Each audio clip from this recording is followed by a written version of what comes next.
Now, I'll tell you, why is ULC saying this is what we want to do to push government into where we need to sit down and look at key critical issues that affects not just the issues of what people are making reference to.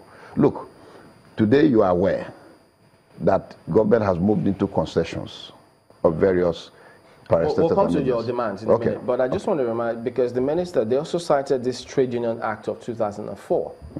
They went ahead and spoke about Section 35(1)(b), where they say, as you can see on the screen, that a federation of trade unions may be registered by the registrar, and then it goes on to say, if it's made up of 12 or more trade unions, none of which shall have been a member of another registered federation of trade unions. This is part of the law they cite. Right.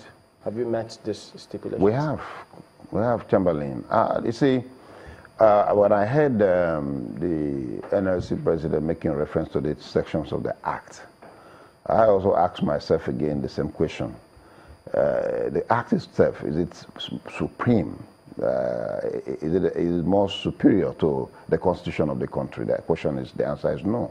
I'm sure that will take into the legal class, where we'll have this, the legal school of thoughts and the legal institutions, where they will begin to say, okay, this is what they look at and this is what the law entails. Now, that on the line says that you cannot, when you interpret that law further, says that, look, Chamberlain, if you are working in channels today, you cannot be working in channels and as well as working in NTA. It's not possible. So you must begin to choose where you want to belong to. Now, if you choose to leave channels today and wish to work in NTA, does it mean you cannot work in NTA? That's the issue. That's your interpretation of this? That's the issue. That's the issue. We shall not have been a member. A member. On the line. But it didn't say currently. We shall not have been. Read that again. Read that again and interpret it further. That you would have been. Now, if you have, you would have moved out of that environment.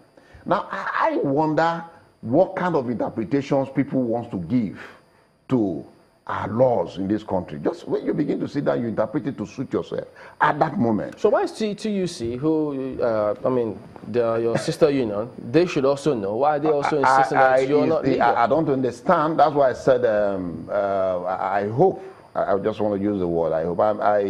I feel a little bit ashamed of what happened.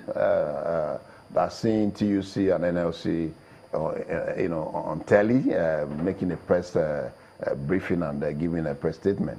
It shocks me. I think that is not the ideals of the founding father of this great movement. If you recall, when NLC was formed by an act by the then head of state, which is Obasanjo himself as well, because it's only Obasanjo that created the two labor centers you're seeing. One as the president, as head of state, as the military head of state in 1970, 77, 78. We have about 4 labor federations in this country at that time. And then these 4 labor federations were collapsed together by Obasanjo and created just one, which is NLC.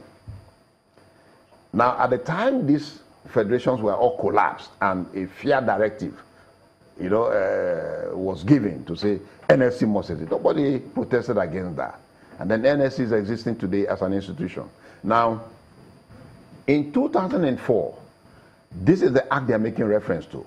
Obasanjo came in as the elected democratic president of this country. He amended that act and proscribed NLC.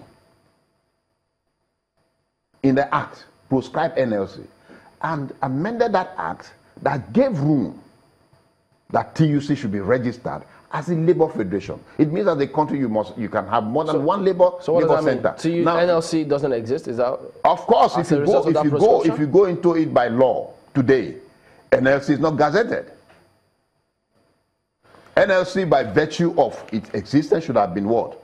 Gazetted as 001 in the Gazette of Trade Union at the ministry in the office of the registrar. So when you look at that gazette, you will see that was NLC there before TUC, or was TUC before NLC? Now, like I did mention clearly, TUC, far back in, like I said, is one of the labor centers. Then, in 1978, that was existing in Nigeria before the collapsing and then the merger that was carried out by Obasanjo then. So the name TUC is not new. Now, when he did this in 2005, it gives rooms that, look, TUC should now come in as a new labor center as well. And then TUC moved in and registered themselves. And they got 001. And the question today, like I asked, is NLC registered in the Gazette? The answer is no. And I want you to do your investigations.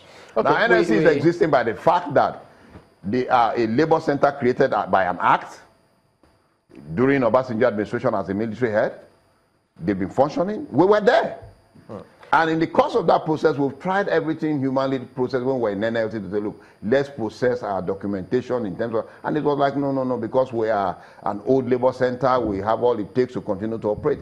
And I'm sure the ministry need to define that. And the ministry also need to give those informations out correctly. We'll talk about your demands in a minute, but TUC, you've mentioned TUC, so they would like to respond and just give us the reason why do they think that this is not a registered, I mean, they shouldn't go ahead with this strike.